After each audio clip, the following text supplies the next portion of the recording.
Hello, my beautiful people. I'm very sure you guys are doing well. Today, I'll be sharing an important information with you people. You remember in the previous posts, I had written things about cervical cancer prevention and awareness. In this short video, I'm going to emphasize the importance of getting yourself screened as a woman for cervical cancer because it's important to prevent cervical cancer rather than treat cervical cancer. Cervical cancer is the commonest cause of deaths, or rather commonest cause of cancer deaths in women, especially in those living in developing nations like Nigeria and the rest of the other developing nations. The cause has been identified. It is caused by human papillomavirus infection, which has predilection for the cervix. It attaches there, gets multiplied, and transforms the lining of the cervix into a malignant condition called cervical cancer. That results in the dreaded cervical cancer, which is a major cause of death amongst women living in this environment. But the good news actually is that it is a treatable condition and is also preventable. And that's why everybody is talking about it in virtually every platform, that it could easily be prevented if appropriate measures are taken.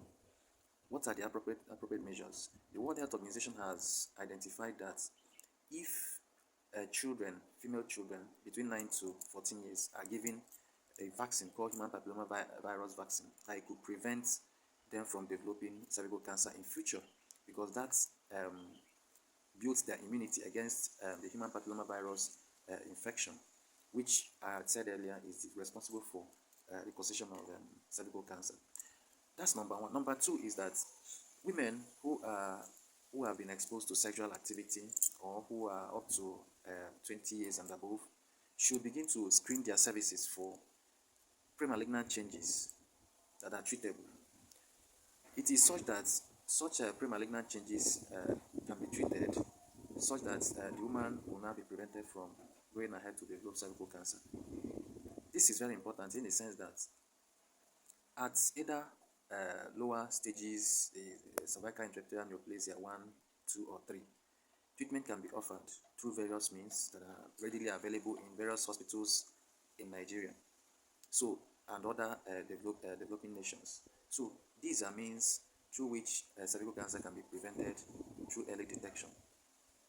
Now, the other option, or rather preventive measure, is for people to embark on regular checkups or present to the hospital whenever they have signs that they are not used to. For instance, when you start bleeding after meeting your husband, that is a suspicious sign, and you must report that to the hospital.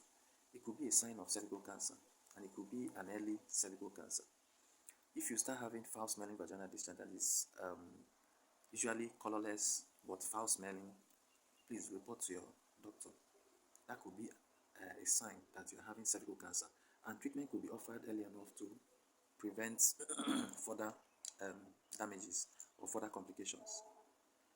So these are three critical areas: immunization of children between 9 to 14 years, cervical cancer screening, and then early reports of signs of cervical cancer for treatments. Thank you.